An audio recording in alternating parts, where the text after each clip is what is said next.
Hermanos, los quiero invitar a que abran su Biblia en el libro del Deuteronomio. En el capítulo 5 vamos a dar lectura del 5:23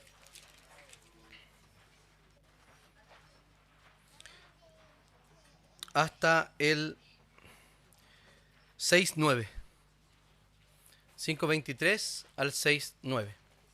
Dice así la palabra del Señor. Estoy leyendo en Nueva Versión Internacional, en la NBI.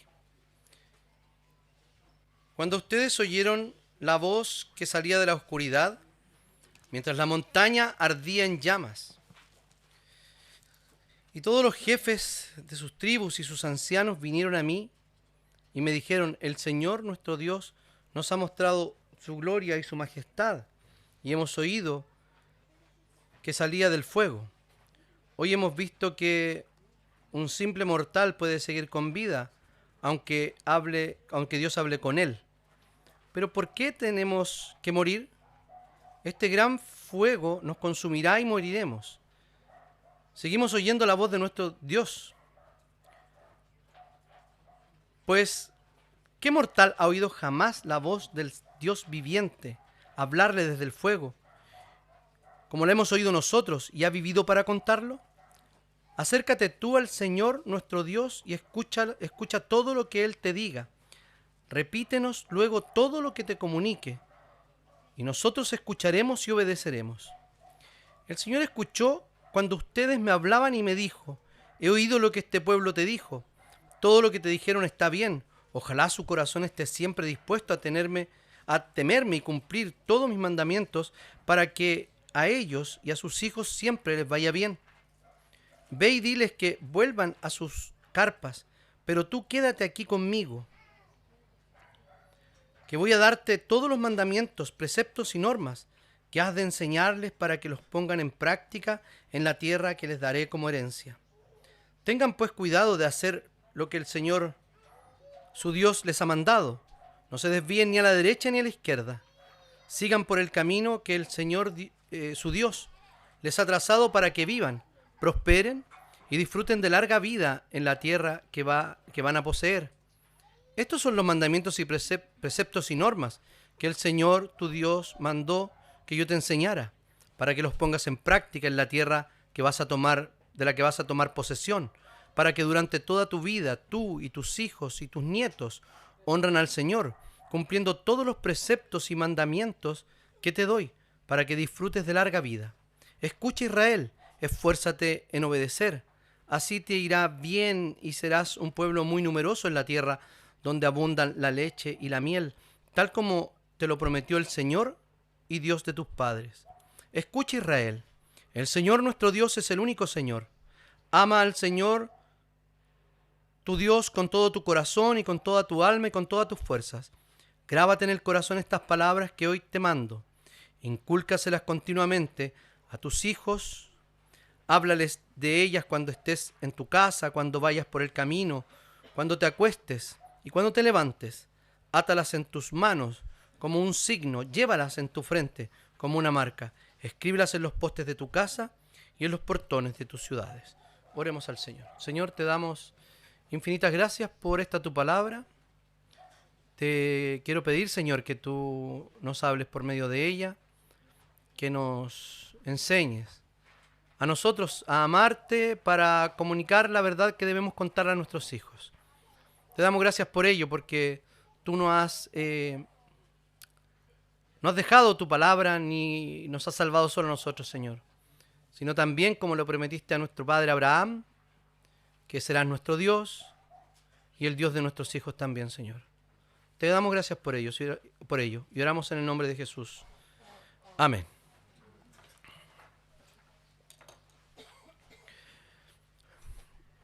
Muchas veces uno puede escuchar el texto de Deuteronomio y asustarse, ¿o no?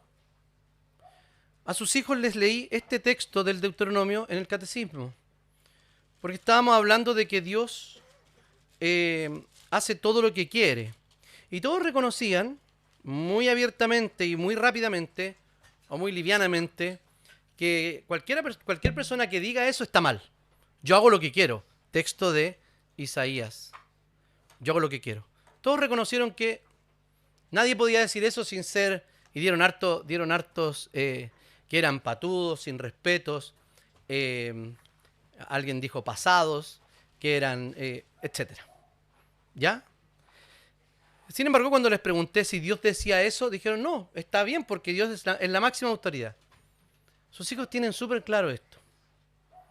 Lo que pasa es que no obedecen porque no quieren. Tal cual como nosotros. Y alguien dijo, sí, porque había una pena de muerte para hijos desobedientes. Y les voy a leer el texto. Los aterroricé, así que agarren el texto que yo les leí para que los chantajeen emocionalmente. Si un hombre tiene un hijo obstinado y rebelde que no escucha a su padre ni a su madre, y los obedece cuando lo disciplinan, su padre y su madre lo llevarán a la puerta de la ciudad y lo presentarán ante los ancianos. Y dirán los padres a los ancianos, este hijo nuestro es obstinado y rebelde, este hijo no obedece. Entonces, a ver, de nuevo, este hijo nuestro es obstinado y rebelde, libertino y borracho, no nos obedece. Entonces todos los hombres de la ciudad lo apedrearán hasta matarlo. Así extirparás el mal que haya en medio de ti, y todos en Israel lo sabrán y tendrán temor. Qué maravilla, ¿no? En Israel, si tenían hijos, no eran hijos pequeños, por eso que me salté esa parte y me devolví porque era muy importante decir que borracho y libertino, o sea, un hijo más grande. En Israel lo podían llevar, lo agarraban, si lo encontraban culpable, lo tomaban, lo sacaban de la ciudad, lo lapidaban. O sea, lo tapaban a piedrazos, hasta morir. Y eso era todo. No hay registro que en Israel se haya practicado esta ley. A lo mejor sí se practicó, pero no hay registro de ello. Y ese es el tono de Deuteronomio, ¿no? El tono es, haz esto y vivirás, haz esto y morirás, ¿no? Y uno siempre, ¿qué se pregunta ante eso? Bueno, ¿y qué pasa con Jesús? ¿Acaso el Deuteronomio... Gracias, Manuel. ¿Acaso el Deuteronomio...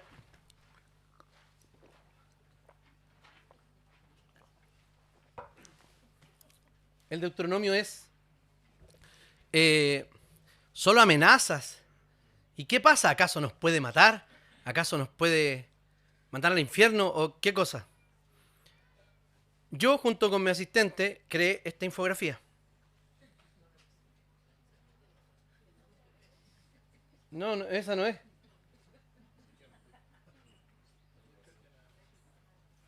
Marcelo, se pegó. Mala la infografía. Ya. Ya. Hay que entender. Está horrible. ¿La pueden mandar al grupo de la iglesia, por favor? Está. Muchas gracias. Entonces, si ya está en el grupo de la iglesia, ustedes lo pueden ver porque ni yo veo aquí. Ah, yo creo que la tengo acá, así que la puedo ver directamente. Bueno, con mi asistente estuvimos conversando sobre este tema y surgió esto. ¿Ya? No sé si es él o ella, jamás le he dado género, sonaba mejor esa palabra. Jamás le he asignado género, pero funciona igual, parece que es la mejor relación que podemos tener. Y esta es una línea de tiempo del pacto de gracia. Quiero que escuchen muy bien, va a ser muy breve esta explicación.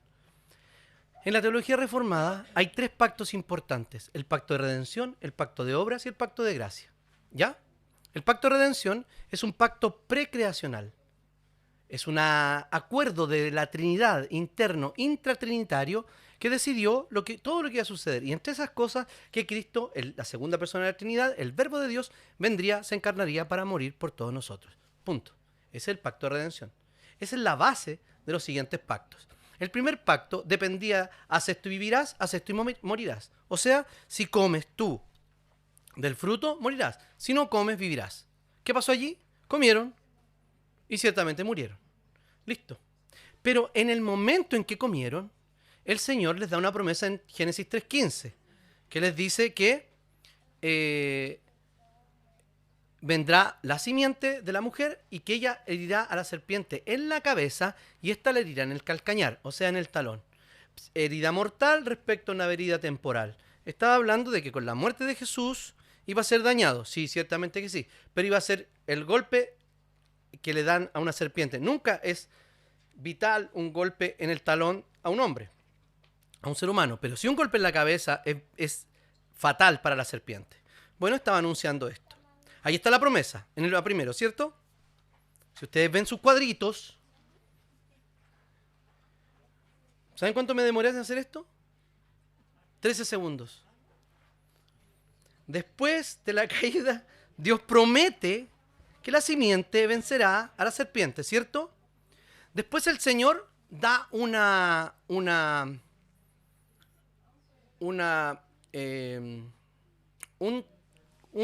pacto o una promesa, un pacto con Noé, diciéndole que no iba a destruir más la tierra. O sea, él estaba garantizando preservar la creación y asegura la continuidad de la historia. O sea, si no había mundo, no había historia, ¿sí? No había historia de la redención, no había pacto, etcétera, etcétera. Más adelante, este es el mismo pacto de gracia. El pacto de obra ya lo pasamos, el mismo pacto de gracia. A Abraham le promete descendencia, tierra y bendición para todas las naciones. Esto sucede 400 años antes que venga el pacto del Sinaí, el pacto de Dios con Moisés. ¿Cierto? Ahora viene una administración del pueblo, porque el pueblo ya no era una tribu, alguien que estaba prisionero en un lugar. No, ahora se transformó en una nación. Y esa nación necesitaba leyes. Por eso que están los 10 mandamientos, pero además de eso hay muchas otras leyes civiles como la de la pena de muerte al hijo adolescente o grande que estuviera en la casa de los padres y que fuera rebelde, borracho y libertino. ¿Sí? Pena de muerte para varias personas, un montón de reglas para purificarse, etc. Pero los 10 mandamientos. ¿Sí? Esto le sirve a la promesa que hizo Dios. No es distinto. No es una reedición del pacto de obras, como haz esto y morirás. Porque si fuera haz esto y morirás, ¿qué tendría que pasar? ¿Qué tendría que haber pasado al final del Deuteronomio? Todos muertos. Y punto final. Sin embargo, no murieron. ¿Cierto? Ok. Otra cosa importante. Alguien dice, pero es que Dios dice que va a castigar hasta la tercera y cuarta generación. Y a los otros le va, o sea, hasta ahí nomás. Y uno piensa lo siguiente, dice, a ver, o sea que yo soy tercera generación de mi padre pagano y inconverso, blasfemo, etc. Entonces soy tercera de mi abuelo, entonces me quedan 2 todavía para ser salvo. Estoy frito. No funciona así. ¿Por qué? Porque es un contraste típico del hebraísmo. Luego dice, y les mostraré misericordia infinita a los que me temen. ¿Qué está diciendo? Está diciendo que cuando Dios manifiesta su castigo a las personas no creyentes, es temporal. Hasta en el Apocalipsis vemos que el castigo a todos los inconversos que tienen la marca de la bestia es temporal. Sin embargo, dice que a ustedes, mis hijos, les daré bendición eternamente. ¿Entienden el paralelo? El contraste. Cuando yo me enojo es temporal. Cuando muestro misericordia es para siempre. Entonces, muestro misericordia para siempre. Luego ya no es administración de un pueblo, sino que ahora viene un reinado y promete a un rey descendiente, el cuyo reino iba a ser eterno. Y eso hay más muestras, muchas muestras en el Nuevo Testamento que se cumplen en Cristo. Perdón, ya voy a poner todas los cumplimientos. El nuevo pacto prometido es los profetas, ¿cierto? Dice que habrá un nuevo pacto, anuncia perdón, corazón nuevo, derramamiento del Espíritu Santo. ¿Esto cuándo se dio? En Cristo Jesús, que es el garante y mediador del nuevo pacto, que también es parte del pacto de gracia. No son subpactos ni distintos pactos, son distintas administraciones del mismo pacto de gracia. ¿Por qué? En 3.15 lo que se merecían era morir, en Génesis, pero lo que hizo Dios fue dar una promesa. Con Noé debían todos morir, pero eligió una familia. ¿Qué es eso? ¿Era mejor Noé? No. ¿Merecía morir? Sí. Dios lo eligió y preservó la raza y el mundo.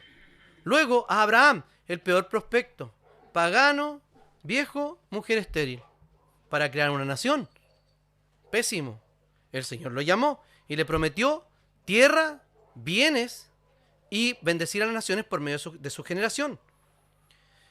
¿Y quién cumple la promesa del pacto de Noé? Jesús, porque Él es el único, según Hebreos y Colosenses, que preserva y sostiene la creación. Abraham, bendición a todas las naciones. ¿A quién se refería la simiente? Al propio Jesús.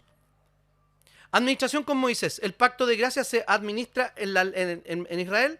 La ley sirve a la promesa. ¿Por qué? Porque les dijo lo malo que eran. Les dijo cómo tenían que vivir en distinción con las otras naciones. ¿Y quién es el único Israel? El único Israel obediente. No somos nosotros. ¿Saben que Israel es el Hijo de Dios? ¿Saben quién es el único Israel obediente que vino a cumplir la obediencia que Israel debía hacer? Jesús. Luego, el rey prometido.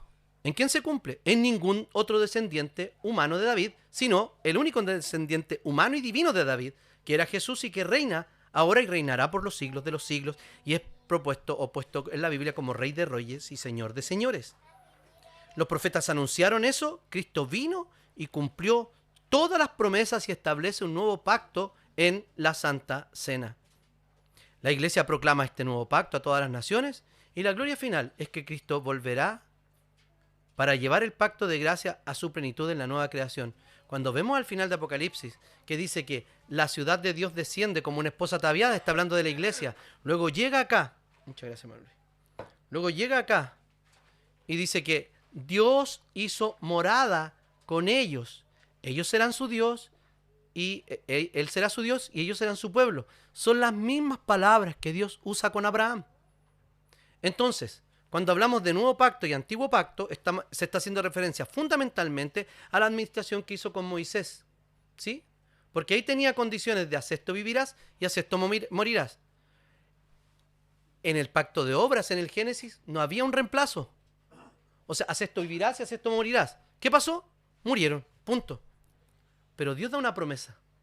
En la ley nos da una promesa. Da una esperanza legal, jurídica, para que ellos presentaran sacrificios y su pecado fuera perdonado de verdad. Entonces, el Deuteronomio, ¿qué está haciendo? Está apuntando siempre, siempre, siempre a Cristo. Si no lo vemos en clave, les voy a enseñar una palabra. Cristotélica. ¿Qué significa cristotélica? Viene de dos palabras, Cristo y telos. Cristo viene de Jesús. Telos viene de propósito. O sea, todo el propósito del Deuteronomio que estamos viendo en este caso es apuntar y ver su cumplimiento ¿en quién? En el Señor Jesucristo. Porque el hijo rebelde que debía morir no va a morir, ¿por qué? Porque el Señor ya murió en su lugar. Es por eso que no matamos a nuestros hijos, aunque tengamos ganas. Bien, dicho esto, tenía la necesidad de, en términos pedagógicos, explicarle esto. Lo pueden mirar y seguir leyendo si ustedes lo consideran una buena decisión. Bien, entonces vamos a llegar a uno de los más importantes oye del libro del Deuteronomio. ¿Ok? Nos va a hablar de qué. Dice que hay un mandamiento. Anuncia los mandamientos y luego dice, estos son los mandamientos que les voy a dar para que lo pongan por práctica e incluya a los hijos. Nuestros hijos son miembros del pacto. ¿Sí? Todos nuestros hijos que han sido bautizados son miembros del pacto. Por lo tanto, tienen que ser respetados por sus padres como miembros del pacto. ¿Y en qué sentido tienen que ser respetados? No que ustedes no los disciplinen, sino que los enseñen y los disciplinen según la enseñanza y la disciplina del Señor. Esa es la obligación que tenemos los papás con nuestros hijos. ¿Ok? Debemos cumplir esa responsabilidad. ¿Qué es lo que primero nos dice el Señor? Dice que hay promesas respecto a ello, pero vamos a partir del 4. le dice, escucha Israel. De nuevo, una escucha diciéndoles, pon atención, inclina tu oído para obedecer. Vamos a ver 3 principios que son fundamentales en el Deuteronomio para criar hijos. ¿Ok? El primero de ellos es que nuestra crianza de hijos se va a ver definida por el amor que tenemos por Dios. Y aquí vamos a leer cómo dice este pasaje. Escucha Israel, el Señor nuestro Dios es el único Señor. Lo primero que dice el pasaje es que recalca el monoteísmo distinto, contrario y que se opone a todas las religiones del entorno, no solo las que ellos iban a entrar en la tierra prometida, donde estaban todos esos pueblos paganos y también politeístas, sino también de dónde venían, tanto de Ur de los Caldeos como venía Abraham, tanto de Egipto, porque sí eran paganos los hebreos ahí, de Egipto habían estado 400 años. No, ellos no, uno dice, ¿no le hizo ni cosquilla a la cultura? Sí, sí les hizo. De hecho, el pueblo de Israel conserva supersticiones hasta muy adelante. Les voy a poner 2 ejemplos. Cuando vieron a Jesús caminando sobre el mar, ¿qué dijeron? Es un fantasma. O sea, creían en los fantasmas. Sí, creían. Pero ¿cómo la Biblia va a decir eso? La Biblia no está enseñando eso. La Biblia está describiendo un hecho. Y eso nos muestra qué cosa. Que creían en los fantasmas. Luego, cuando Jesús, mismo ejemplo, cuando Jesús apareció, después de resucitado, también creían que era un fantasma. O sea que ellos creían en corporizaciones de espíritus. Vamos más adelante. Y Juan, en el capítulo 19 de Apocalipsis o 18, ve al ángel y se arrodilla delante de él. Pero si el apóstol Juan ya estaba viejo, tenía 90 años, había escrito el Evangelio de Juan, probablemente las 3 cartas. Ahora se mandó el manso libro que le reveló el Señor, que es el Apocalipsis. ¿Y todavía se arrodilla enfrente de un ángel? Sí. Israel conservaba falsas creencias tal como nosotros. Uno dice, oh, Israel, qué terrible, qué prehistórico. No, Israel, tal como nosotros conservamos, ya les pregunté el otro día por los horóscopos, por todas esas cositas, y siempre uno dice por si acaso, ¿cierto? A ver qué me dice, a ver si la chunta. Ya, entonces, ellos debían escuchar que Dios era uno solo. Y luego le dice, ama al Señor tu Dios con todo tu corazón, con toda tu alma, con todas tus fuerzas. ¿Qué está diciendo acá? No está tripartiendo al hombre, alma, cuerpo, espíritu, corazón. No, estas repeticiones del ser, porque somos una unidad psicosomática, esto quiere decir que un cuerpo muerto, o sea, un cuerpo sin alma, está muerto. Cuando se muere, se muere. El cuerpo cae, se pudre. Y el alma va con Cristo, ¿cierto? Entonces un cuerpo sin alma está muerto y un alma sin cuerpo está desnuda e incompleta. ¿Ok? Con Cristo, en el cielo. Estamos hablando de los creyentes. No está tripartiendo al hombre. Lo que está diciendo es que está poniendo todos estos elementos, ¿para qué? Para referirse a la totalidad del ser humano. O sea, nuestro amor debe ser sin reservas, debe ser sin ningún pero, nuestro amor por Dios, sino que debería incluir todas nuestras capacidades para amar a Dios. Y es así como el Señor le pide que lo amen. Entonces, cuando dice escucha, puede sonar rara, ¿cierto? Como les decía, que solamente escucharon en el contexto de la gracia. Oiga, ya, ¿por qué nos sigue pidiendo más cosas si Cristo las cumplió? Si lo vemos en clave aristotélica, no. Cristotélica, lo otro de Aristóteles, el filósofo, no Aristóteles o nazi, cristotélica, o sea, Cristo como el telos, como el cumplimiento, como el propósito de todo, o cristocéntrica le hemos llamado habitualmente, ese término lo aprendí hace poco, por eso se lo estoy contando. Tenemos que entenderlo así, porque si no lo vamos a entender mal. Vamos a entender que hay una nueva ley o una ley sobre la gracia. Y no es así. La ley por gracia nos conduce a Cristo Jesús. ¿Sí? Entonces, cuando habla del amor, le está diciendo que escuchen, que el Señor es el único Señor, ¿cierto? Y Moisés está llamando al pueblo a prestar atención a que es uno. Luego, la naturaleza misma de Dios, el que Dios sea uno y único y santo y grande como ellos han aprendido que es, porque ya les relató inmediatamente antes que había hecho Dios por ellos, llama al pueblo ¿a qué? A hacer cosas, ¿sí? Eran un pueblo exclusivo para Dios. Varias veces les ha dicho, yo seré su Dios y ustedes serán mi pueblo. Entonces, este llamado a escuchar y a reconocer la naturaleza de un Dios único es que si no escuchamos atentamente, nuestra imagen de Dios estaría trastocada. Como les dije el otro día, podríamos nosotros estar adorando a un Dios que no está revelado en la Biblia, que tiene atributos hipertrofiados, solo amor, solo justicia, solo bondad o solo lo que sea. Dios es todos esos atributos. No se desdobla, no se disocia, no hay disociación en Dios. ¿Sí? Entonces es clave para la historia de Israel el Dios que proclama, el hombre escuchando y la fe que viene por escuchar la palabra de Dios.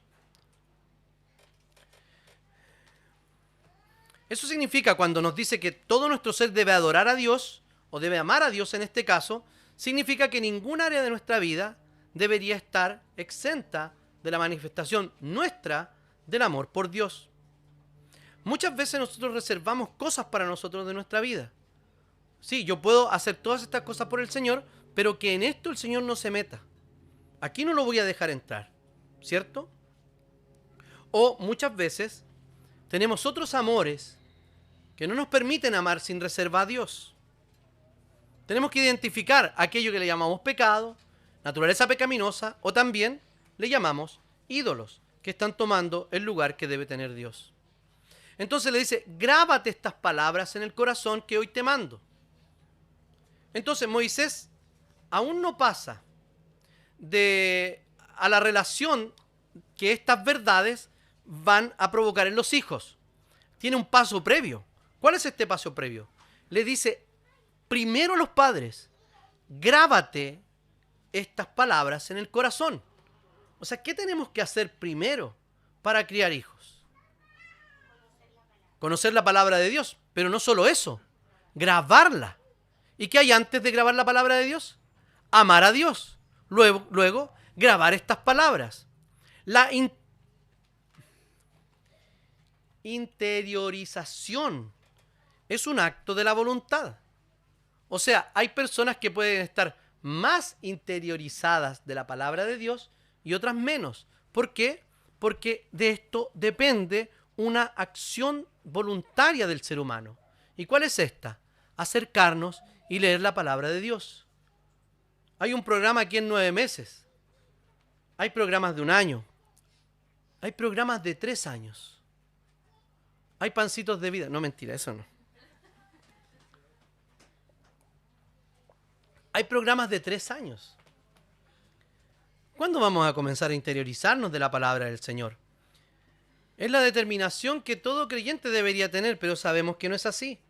Entonces debemos buscar en nuestro corazón y también en nuestro entorno qué nos está impidiendo leer la palabra del Señor, interiorizarnos de ella. Lo primero que deberíamos tener es una Biblia, ¿no? Sí, una Biblia de papel. Lo primero que deberíamos tener. Lo segundo que deberíamos tener es un espacio apropiado para leer la Escritura. Y en tercer lugar, un tiempo destinado. Dije segundo, tercero. Un tiempo destinado.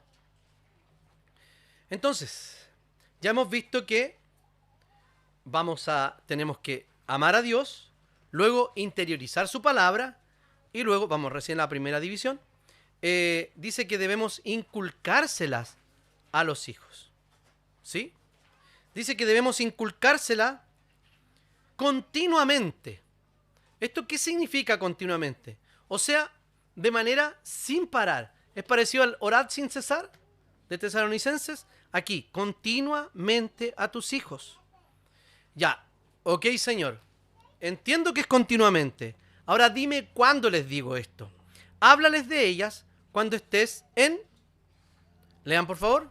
En tu casa, cuando vayas por el camino, cuando te acuestes, cuando te levantes. Listo. Ahí nos está diciendo el primer paso.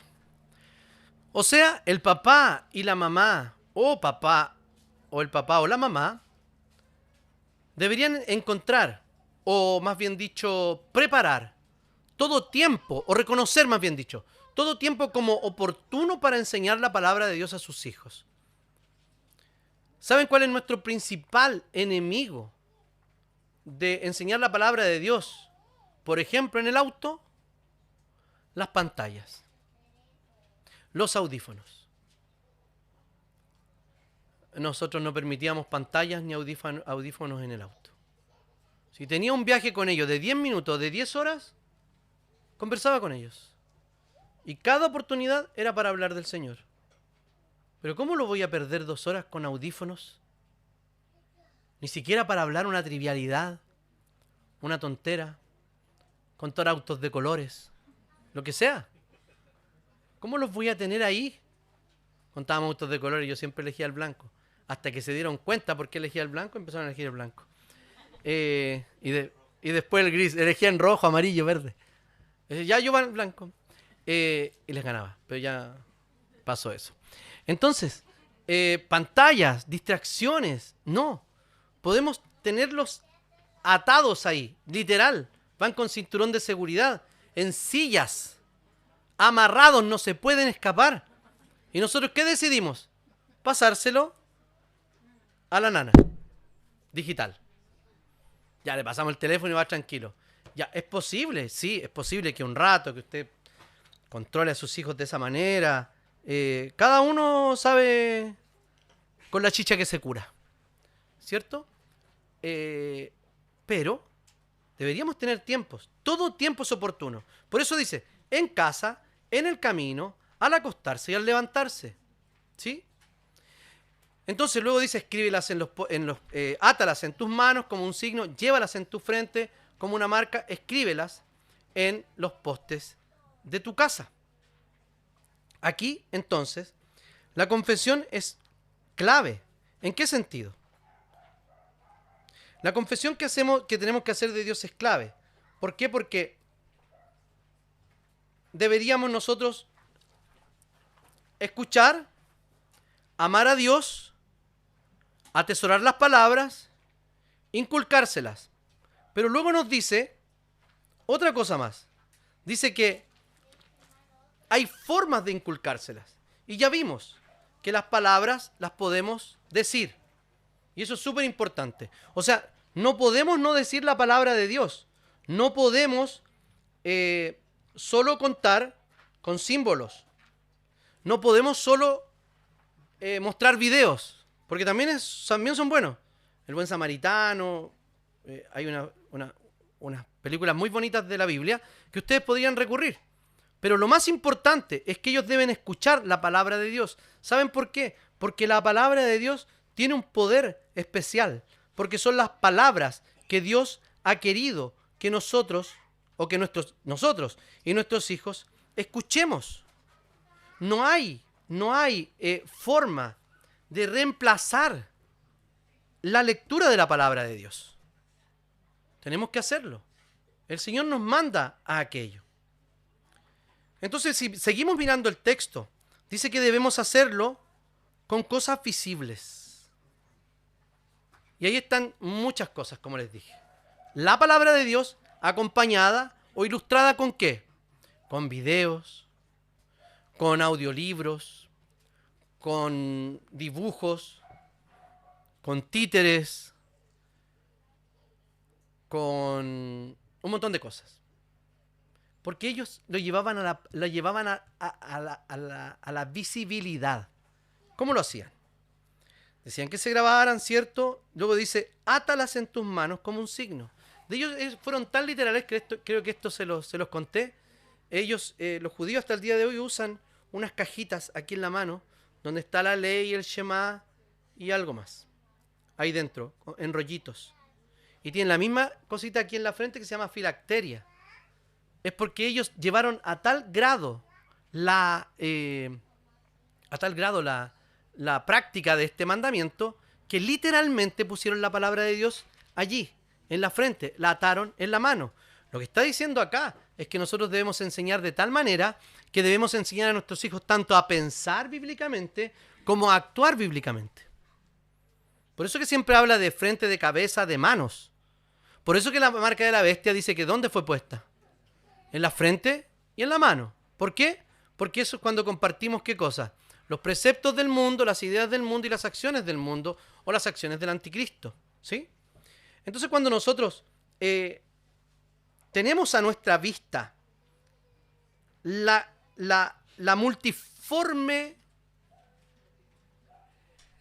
multiformidad de ejemplos o de recursos que tenemos para educar bíblicamente a nuestros hijos hoy día, es mucho más eficiente que la que teníamos antes, si la sabemos usar. Si no lo usamos como distractores de la palabra de Dios. ¿Y qué quiero decir? Varias cosas aquí. Quiero decir que, luego dice, escríbelas. ¿Dónde? En los postes y de tus casas y en los portones de tus ciudades. O sea, la palabra de Dios a lo mejor sería bueno. ¿Qué cosa? Ver la palabra de Dios escrita. Poner cuadritos con textos bíblicos. Un recordatorio que debe orar antes de almorzar. Que debe orar en la noche. Lee la Biblia. No lo sé. Tienen que echar a andar su imaginación para que sus hijos e hijas sean criados como hijos e hijas del pacto. No como cualquier pagano. Porque a veces nuestros hijos los estamos educando como paganos. Y ojo, quiero que se me entienda bien lo que estoy diciendo. No es solo venir a la iglesia, pero venir a la iglesia, el culto, es el acto central de la espiritualidad cristiana. Esto. No es que, oiga, si usted no va a hacer algo fuera de la casa, mejor no venga al culto. No estoy diciendo eso. Digo, venga al culto y que este culto sea el final, la finalización de ¿qué? De un culto que ya hemos rendido a Dios durante toda la semana. Hemos preparado el corazón toda la semana. Por eso que siempre exhortamos ¿a qué? A no hacer cosas riesgosas el sábado en la noche. ¿Cierto? Como comer longanizas. Porque hay gente que le hace mal la longaniza, ¿no? O la lasaña, la salsa de tomate, lo que sea. ¿Y qué pasa el domingo en la mañana? Me duele la guata. ¿Y qué dicen? No puedo ir al culto. Pero lo sabía. Mira, hay cosas que yo como que me hacen mal y cuando las como, asumo. Pero no lo hago sábado en la noche. No me pongo como ejemplo. Es solo un comentario. No me sigan como ejemplo. Me perdí. Ya vuelvo.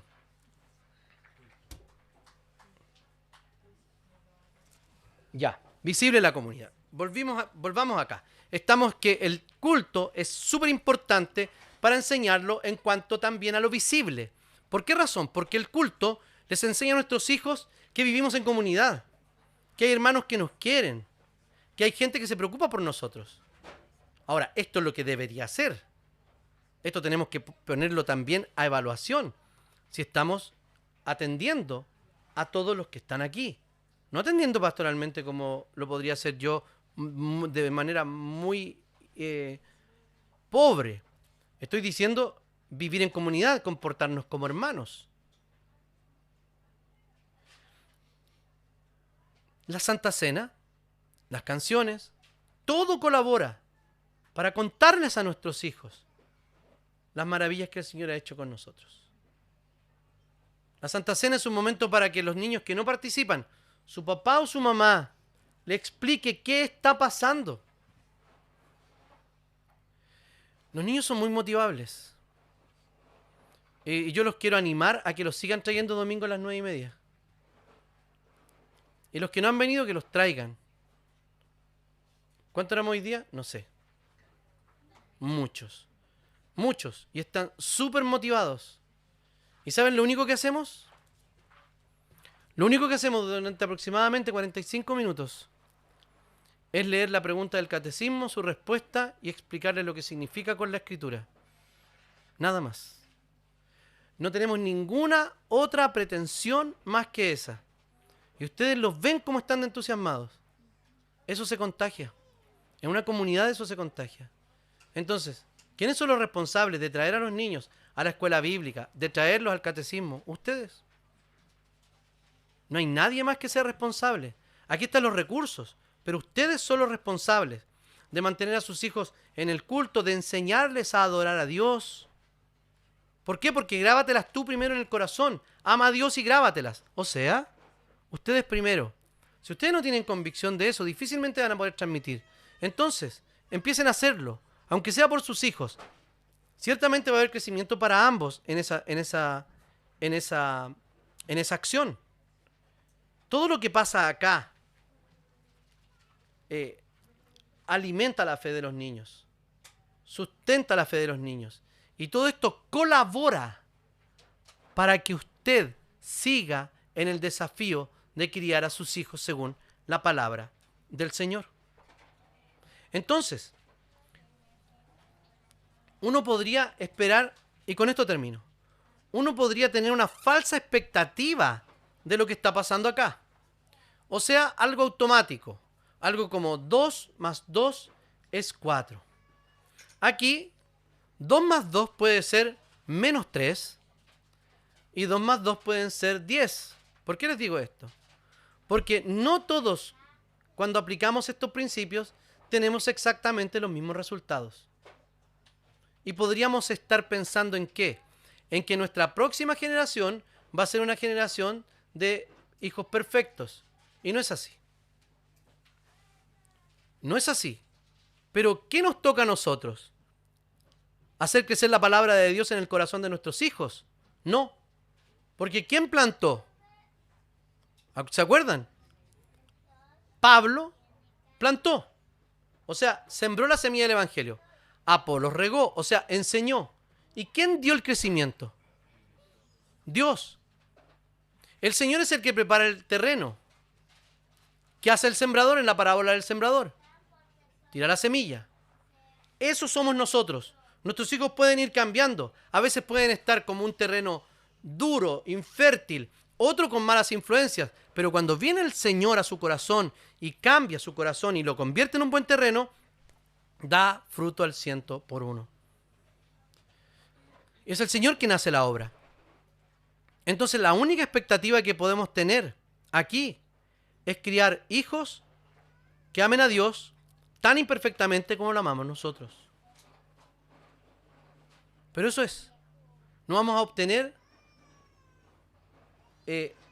productos terminados y perfectos, porque no tenemos ninguna promesa al respecto. Lo que nos promete el Señor es que nos va a sustentar en la tentación, que nos va a dar una salida, que nos va a mantener, que nos va a perdonar, etc. Pero nunca nos dice ni a nosotros ni a nuestros hijos que vamos a llegar a la perfección en este estado de cosas. Entonces, el único hijo perfecto es el Señor Jesucristo. Nosotros, tal como Israel, somos hijos imperfectos que necesitamos de la corrección, de la exhortación y sobre todo del amor que Dios nos da día tras día. Entonces, que la palabra de Cristo habite en nuestros corazones.